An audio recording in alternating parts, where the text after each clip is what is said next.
হচ্ছে AGT Live 24/7। ये है AGT Live 24/7। This is AGT Live 24/7।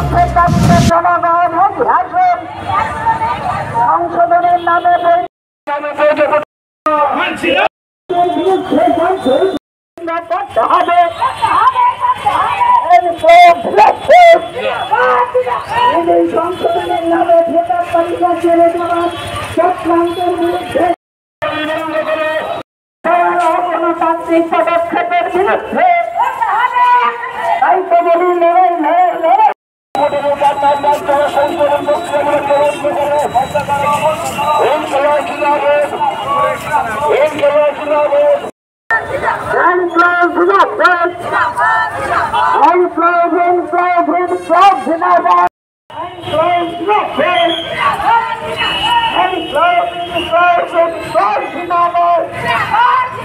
নির্বাচন কমিশন পরিবর্তনের নাম বাদ দেওয়ার সংশোধনী প্রক্রিয়া বন্ধ করতে হবে।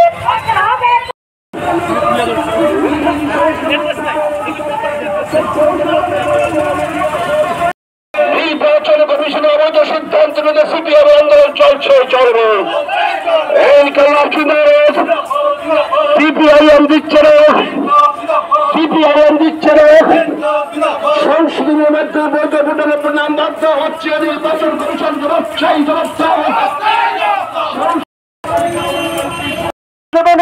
ভোটার অধিকার কেড়ে চক্রান্তের বিরুদ্ধে জনগণ গর্জে ওঠে।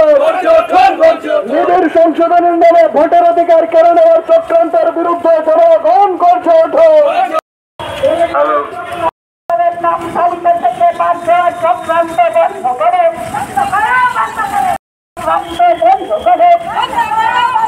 সংশোধনের নামে লক্ষ লক্ষ বৈধ ভোটারদের নাম বাদ দেওয়া হচ্ছে।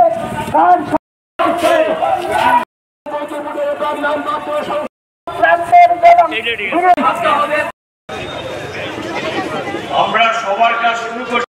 গোটা দেশের বিজেপি ছাড়া এবং বিজেপির ভেতরে সংসদের বাইরে কারণ SIR এর বিরুদ্ধে প্রতিবাদ স্বরূপ যে ইলেকশন কমিশন তৈরি তার আগে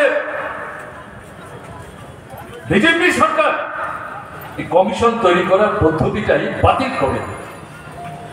চিফ জাস্টিসের কোনো দরকার নেই, তিনি থাকবেন না এই সদস্য নির্বাচনের মিটিং এ। সেখানে কে আসবেন? তার জায়গায় প্রধানমন্ত্রী থাকবেন, লোকসভার বিরোধী দলের নেতা থাকবেন এবং প্রধানমন্ত্রী তার মন্ত্রিসভার একজন পূর্ণ সদস্যকে তৃতীয় সদস্য হিসেবে তার মধ্যে অন্তর্ভুক্ত করবেন। বিরোধীরা এটার প্রতিবাদ করেন কেন? তাহলে কি দাঁড়াচ্ছে? এই তিনজনের মধ্যে প্রধানমন্ত্রী এবং তার পছন্দের লোক অবশ্যই বিজেপি দলের লোক হবেন, দুজন বিজেপি দলের বিরোধী দল, অন্য রাজনৈতিক দল, সে কারণেই তারা বিরোধী দল, তার যিনি নেতা তিনি একা। তাহলে সংখ্যা গরিষ্ঠতার প্রশ্নে শাসক দল দুজনে মিলে যেই নাম চূড়ান্ত করবেন, ইলেকশন কমিশনে কারা মেম্বার হবেন, কে চেয়ারম্যান হবেন, এটাই চূড়ান্ত হবে। গণতন্ত্র কোথায় থাকবে? চিফ জাস্টিসকে কি চুক্তি দিয়ে বাতিল করা হলো? স্বাধীনতার পর থেকে যেটা অনুসরণ করে আসছে কেউ জানিয়ে প্রশ্ন তুলছে না। হঠাৎ করে বিজেপি RSS নিয়ন্ত্রিত তারা কেন এটা করতে গেল? তারা বুঝতে পারছিলেন সামনের দিনগুলো ধীরে ধীরে তাদের জন্য অনিশ্চিত হয়ে পড়ছে এবং এই জায়গায় ভোট একটা গুরুত্বপূর্ণ বিষয়। তার মূল ভিত্তি হচ্ছে ভোটার তালিকা এবং সমগ্র বিষয়টি নিয়ন্ত্রণ করে স্বাধীন সত্তার অধিকারী আমাদের দেশের সংবিধান যাদেরকে সুযোগ দিয়েছে সেই নির্বাচন কমিশন। এই নির্বাচন কমিশনটাকে যদি শাসক দল বগলদাবাল করতে না পারে, তাদের ইচ্ছা মতো তাদের যে রাজনৈতিক স্বপ্ন বাসনা এটা তারা চাইলেও পূরণ করতে পারবে না। তাই সেই লক্ষ্য উদ্দেশ্য নিয়ে এইভাবে নিয়ম পাল্টে শাসক দলের ইচ্ছা মতো এই ইলেকশন কমিশন তারা ঠিক করেছেন। তখনই আমরা ভারতের কমিউনিস্ট পার্টি, মার্ক্সবাদী তীব্রভাবে এটার বিরোধিতা করেছে। কোনো মতেই এই পদ্ধতি মানা যায়। বিচারকদের মধ্য থেকে বিভিন্ন প্রান্ত থেকে প্রশ্ন উঠেছে।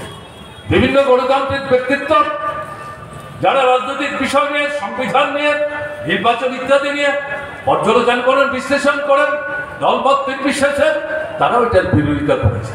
এটা কি হচ্ছে? এটা তো সন্দেহ তৈরি করেছে এবং তার তো বাস্তব ভিত্তি এখানে আছে। কিন্তু শাসক দল এগুলো পড়ুয়া না করে তারা যে সিদ্ধান্ত নিয়েছেন, তাদের পছন্দের লোক চেয়ারপারসন ইলেকশন কমিশন, যাকে চিফ ইলেকশন কমিশনার বলা হয়, আর সঙ্গে যারা দুজন তাদের বাছাই করা লোকদের নিয়ে তারা ইলেকশন তৈরি করেছে, কমিশন তৈরি করেছে। আমরা ভারতের কমিউনিস্ট পার্টি ভাজপা যে প্রতিবাদ সেদিন করেছিলাম, যে সম্ভাবনার কথা ভাবনায় রেখে কেন আমরা এই প্রতিবাদ করছি, সেটা আমরা উল্লেখ করে ভারতবর্ষের মানুষের সামনে বুঝাবার চেষ্টা করেছিলাম। আজকে বিহারের এই ঘটনার মধ্য দিয়ে আমাদের যে অনুমান, আমাদের যে সংশয়, আমাদের যে সন্দেহ, সেটাই যে সত্য, এটা আজকে প্রতিপন্ন হতে যাচ্ছে। এই ভোটার তালিকা হাতে নিয়ে এই সময়ের মধ্যে তারা 3 রকমের নাম তারা চিহ্নিত করেছে। একটা হচ্ছে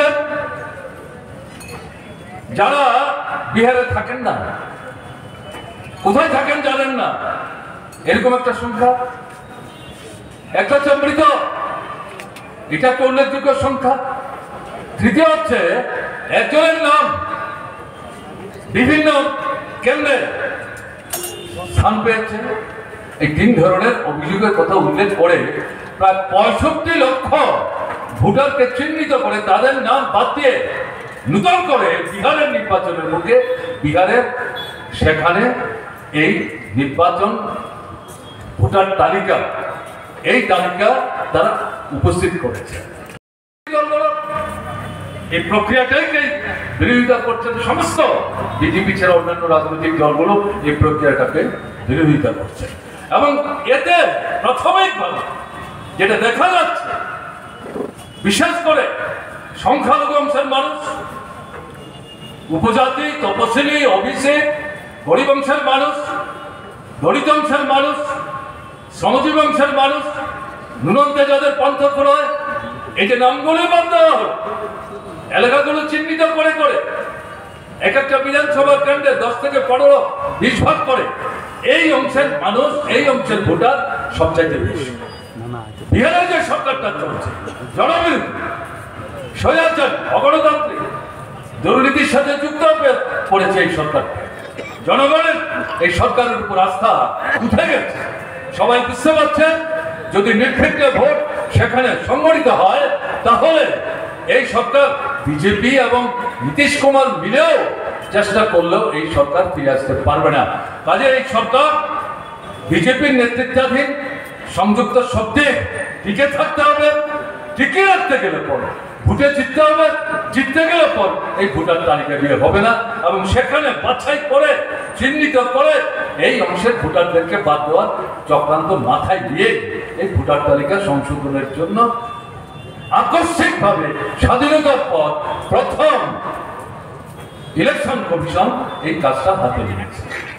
সবাই বলতে শুরু করেছেন এই জায়গায় ইলেকশন কমিশন যদি সাফল্য অর্জন করে, বিনা বাধায় এটা যদি করে উঠতে পারে, তাহলে তার পরের বছর আসাম, পশ্চিমবাংলা, তামিলনাড়ু, পন্ডিচেরি, কেরালা, এই 5টা রাজ্যের নির্বাচন অনুষ্ঠিত হয়।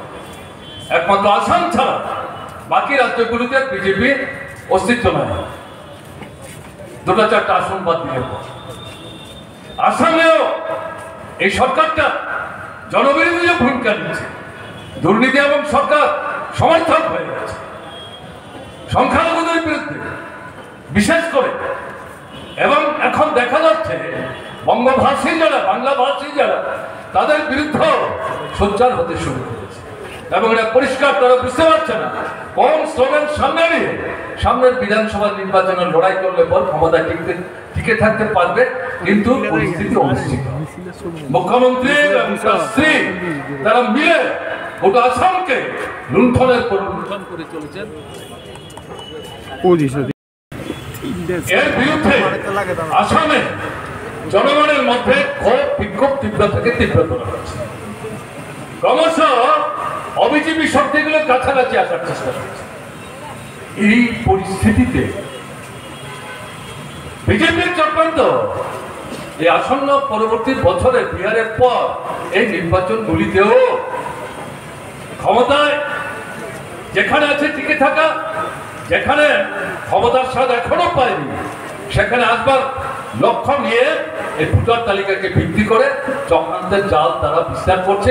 ইলেকশন কমিশন ইতিমধ্যে পরীক্ষা বলে দিয়েছে বিহারের পর বাকি রাজ্যগুলিতেও তারা নাকি এরকম ইন্টেন্সিভ বা গভীরভাবে এই ভোটার তালিকা পরীক্ষার কর্মসূচি হাতে নেবেন এবং উদ্দেশ্য হচ্ছে গভীরভাবে বিজেপিকে কি করে সাহায্য করা যায়। এটা কি করে গণতন্ত্রের প্রতি যাদের আস্থা আছে, বিশ্বাস আছে, দলমতের বিশেষে ভারতবর্ষের মানুষ কেন এটা মেনে নেবেন? তাই এর বিরুদ্ধে আমাদের পার্টি ভারতের কমিউনিস্ট পার্টি বাংলাদেশ আমরা আহ্বান জানিয়েছি আজকে সারা ভারতবর্ষের রাজ্যে রাজ্যে যেখানে আমাদের যাই শক্তি আছে এর প্রতিবাদে তারা সোচ্চার হচ্ছে। আপনারা যারা খবর রাখেন তারা লক্ষ্য করেছেন গতকাল ইন্ডিয়া ব্লক তাদের নেতৃত্বের বৈঠক হয়েছে এবং তারা সহমত পোষণ করেছেন ঐক্যবদ্ধভাবে এই যে ভোটার তালিকা নিয়ে ইলেকশন কমিশন এই ষড়যন্ত্রমূলক কর্মসূচিতে বিজেপিকে সাহায্য করবার জন্য ভূমিকা নিচ্ছে তার বিরুদ্ধে ঐক্যবদ্ধভাবে প্রতিবাদে তারা সোচ্চার হবেন। 11 তারিখ সংঘবদ্ধভাবে দিল্লিতে ইলেকশন কমিশনের কাছে তারা বিক্ষোভ প্রদর্শন করবেন এবং পরবর্তী কর্মসূচি তারা ঘোষণা করবেন। তার মানে মার্ক্সবাদী কমিউনিস্ট পার্টি যে আহ্বান রেখেছে যে ভিত্তিকে আশ্রয় করে এটা সমস্ত রাজনৈতিক দল বিজেপি ছাড়া তারা উপলব্ধি করছেন, তার যথার্থতা আছে, বাস্তবতা আছে, তাই তারা ঐক্যবদ্ধভাবেই এই কর্মসূচি আজকে ঘোষণা করেছে। বন্ধুগণ, এটাকে প্রতিহত করতে না পারলে আমাদের সংবিধানের যে মূল কথা সংসদীয় গণতান্ত্রিক ব্যবস্থা, সংসদীয় গণতান্ত্রিক ব্যবস্থার মূল ভিত্তি নির্বাচন, সেই নির্বাচনটাকেই তো ধ্বংস করে দেওয়ার চেষ্টা তারা এখানে করছে। এটা নতুন ফেসিবাদী কায়দা গোটা ভারতবর্ষের গণতন্ত্রকে ধ্বংস করবার লক্ষ্য নিয়ে বিজেপি অগ্রসর হওয়ার চেষ্টা করছে। ইতিহাসের অভিজ্ঞতা কি? শাসক দল ধনিক বণিকদের স্বার্থ রক্ষাকারী তারা যখন উপলব্ধি করেন জনগণ এদের উপর আস্থা রাখতে পারছে না, তারাও জনগণের উপর আর আস্থা রাখতে পারে না, অথচ ক্ষমতায় থাকতে চায়। ক্ষমতায় থাকতে গেলে পর এখানে গণতন্ত্রের আলখাল্লা পড়ে ভেতর থেকে গণতন্ত্রটাকে সংহার করে যে কোনো মূল্যে তারা ক্ষমতার গদি দখলে রাখতে চায়। এই যে পদ্ধতি, এটাকেই আমরা এখন বলছি নূতন কায়দার ফ্যাসিস্ট সুলভ প্রক্রিয়া এবং ভারতবর্ষে আরএসএস নিয়ন্ত্রিত বিজেপি এই পদ্ধতি অনুসরণ করে চলবার চেষ্টা করছে। আমাদের ত্রিপুরার অভিজ্ঞতা কি? 2018 পর এখন অব্দি যতগুলো নির্বাচন এই ত্রিপুরায় অনুষ্ঠিত হয়েছে গত 7.5 বছরের মধ্যে একটি নির্বাচন নির্বিঘ্নে অকুতভ হয়ে স্বাভাবিক পরিবেশ পরিমণ্ডলে সংগঠিত হয়। ভোটারদের একটা বিরাট অংশ ভোটের অধিকার প্রয়োগ করতে পারে না, এমনকি তার পরবর্তী সময়ে গণনা কেন্দ্র পর্যন্ত ঠিক মতো মানুষ ভোট গ্রহণে উঠতে পারে। এ হচ্ছে ঘটনা। এই পরিস্থিতিতে আমরা এই ত্রিপুরা রাজ্যে যেটা বলছিলাম, এটা ফ্যাসিস্ট এটা সরকার চলছে, গণতন্ত্র সংঘাত করছে, ভোটের অধিকার সংঘাত করছে, স্বাধীন মতামত ব্যক্ত করার অধিকার সংঘাত করছে, প্রচার মাধ্যম পত্রিকা তাদের অধিকার সংঘাত করছে, টিভি যেগুলো ব্যক্তিগত নিয়ন্ত্রণে চলে অধিকাংশগুলো তাদের কুক্ষিগত করেছেন। এরকম একটা জায়গায় দাঁড়িয়ে মানুষ যাতে বেঁচে থাকার জন্য আন্দোলন সংগ্রাম সংগঠিত করতে না পারে, রুজির ব্যবস্থা করতে না পারে, অনাহারে যে মৃত্যু হচ্ছে তা প্রতিহত করতে না পারে, সন্তান বিক্রি করতে যাতে বাধ্য হতে না হয়, এই পরিস্থিতি থেকে বেরোতে যাতে না পারে, তার জন্য এই আক্রমণগুলো তারা একের পর এক সংগঠিত করেছে। আমরা ভারতের কমিউনিস্ট পার্টি মার্ক্সবাদীর পক্ষ থেকে, ত্রিপুরা বামপন্থী ফ্রন্টের পক্ষ থেকে সারা ভারতবর্ষের মানুষের দৃষ্টি আকর্ষণ করে 2018 পর থেকে 6-7 মাসের ব্যবধানে আবেদন জানিয়েছে ত্রিপুরার বুকে আরএসএস নিয়ন্ত্রিত বিজেপি ফ্যাসিস্ট সুলভ একদলের সঙ্গে সন্ত্রাস কায়েম করেছে, গণতন্ত্রকে সংঘাত করেছে, মানুষের বেঁচে থাকার অস্তিত্ব রক্ষার যে অধিকার একের পর এক হরণ করেছে এবং দুর্নীতি সরকার সমর্থন হয়ে গেছে। যদি আপনারা মনে করেন এটা ত্রিপুরার সমস্যা, ত্রিপুরাই দেখবেন এটি আমাদের ভারতবর্ষের অন্যান্য রাজ্যগুলোর কিছু করার নেই, তাহলে ভুল করছেন। আজকে বিচ্ছিন্ন ভাবে এটা ত্রিপুরার সমস্যা মনে হতে পারে, কিন্তু বিজেপি আরএসএস পরীক্ষার কেন্দ্র হিসাবে ত্রিপুরাকে বাছাই করে তারা ভবিষ্যৎ দিনে যা করতে চায় সেটাকে তারা এখানে পরীক্ষা নিরীক্ষা করবার চেষ্টা করছে। যদি সাফল্য অর্জন করতে পারে গোটা ভারতবর্ষের পর্যায়ক্রমে এটা তারা প্রসারিত করবার চেষ্টা করবে। তাই আমরা ত্রিপুরার 40 লক্ষ মানুষ, তার বৃহত্তম অংশ এরকম পরিস্থিতি ত্রিপুরায় চলুক আমরা চাই না, কিন্তু আমরা নিজেরা বুঝে শুধু ত্রিপুরার একক বিচ্ছিন্ন প্রয়াসের মধ্য দিয়ে এই অশুভ শক্তিকে মোকাবেলা করা সবাই সাপেক্ষ। সারা ভারতবর্ষের মানুষ গণতান্ত্রিক দৃষ্টিভঙ্গি সম্পূর্ণ যারা, তারা যদি এগিয়ে না আসেন ত্রিপুরার মানুষের সাথে হাত ধরাধরি করে এই যে অশুভ প্রবণতা, ফ্যাসিস্ট প্রবণতা, স্বৈর শাসন কায়েমের যে প্রক্রিয়া তাকে প্রতিহত করার ক্ষেত্রে যদি ভূমিকা না নেন তাহলে সামনের দিনে পর্যায়ক্রমে ভারতবর্ষ আক্রান্ত হবে এবং সেই জায়গায় গোটা ভারতবর্ষের সংবিধান গণতন্ত্র তারা ধ্বংস করতে হবে। যে কোনো চক্রান্ত মোকাবেলা করার প্রশ্নে তাদের কি ভূমিকা ছিল, এর মধ্যে ভারত সরকার আক্রমণকারী দেশ হিসাবে পাকিস্তানকে চিহ্নিত করে সঠিকভাবে তার বিরুদ্ধে আক্রমণ সংঘটিত করেছে। সিন্ধুর নাম দিয়ে হঠাৎ করে মাঝখানে মার্কিন যুক্তরাষ্ট্রের বর্তমান যিনি রাষ্ট্রপতি ট্রাম্প, তিনি এই যুদ্ধ বন্ধ করবার জন্য আগমনে কথা বলতে শুরু করেন। তারপরে গিয়ে দেখা গেল 24 ঘন্টার ব্যবধানে যুদ্ধ বন্ধ হয়ে গেল। এটা তৃতীয় রাষ্ট্র যে বিষয়টা বিরোধ চলছে ভারত এবং পাকিস্তানের। বরাবরই ভারত পাকিস্তানের মধ্যে নানা বিষয়ে সমস্যা আছে। স্বাধীনতার পর থেকে দুই রাষ্ট্রই সহমত পোষণ করেন আমাদের বিষয়ে আমরা দুই রাষ্ট্র আলাপ আলোচনা করে মীমাংসা করবো, তাতে তৃতীয় কোনো সত্যি হস্তক্ষেপের সুযোগ নেই। কিন্তু এই প্রশ্নে ট্রাম্পের এই যে ভূমিকা, এটা নিয়েও জাতীয় স্তরে প্রশ্ন উঠলো। আন্তর্জাতিক ক্ষেত্র নানা প্রশ্ন, নানা ইঙ্গিত দেওয়ার চেষ্টা হচ্ছে। এই বিষয়গুলো নিয়ে পার্লামেন্টে আলোচনা করতে চাওয়া হয়েছে, কিন্তু কেন্দ্রীয় সরকার পার্লামেন্টে এই দুটো বিষয় নিয়ে আলোচনা করতে রাজি না। শেষ পর্যন্ত সেখানে কাশ্মীরের যে হত্যাকাণ্ড বাধ্য হয়ে 16 ঘন্টা আলোচনার জন্য সময় নির্ধারণ করে সেখানে আলোচনার ব্যবস্থা হয়। কিন্তু এই যে ইলেকশন কমিশন নির্বাচনের 5 মাস আগে বিহারের ভোটার তালিকা নতুন করে পরীক্ষা করার কর্মসূচি হাতে নিয়েছে, এর বিরুদ্ধে সবাই যখন প্রতিবাদ করছে, বিজেপি ছাড়া আলোচনা পার্লামেন্টের মধ্যে করতে চাইছে, সেটা বিজেপি দলের পক্ষ থেকে বলা হচ্ছে। এটা নিয়ে সুপ্রিম কোর্টে মামলা দায়ের করা হয়েছে, এটা বিচারাধীন। কাজেই যে বিষয়টা সুপ্রিম কোর্টে বিচারাধীন, এরকম একটা বিষয় নিয়ে পার্লামেন্টে আমরা কি করে আলোচনা করবো? ভাবখানা এরকম যেরকম বিষয় নিয়ে অতীতে কোনোদিন পার্লামেন্টে আলোচনা হয়নি, এটা ঘটনা না। এরকম বহু দৃষ্টান্ত পার্লামেন্টে আছে।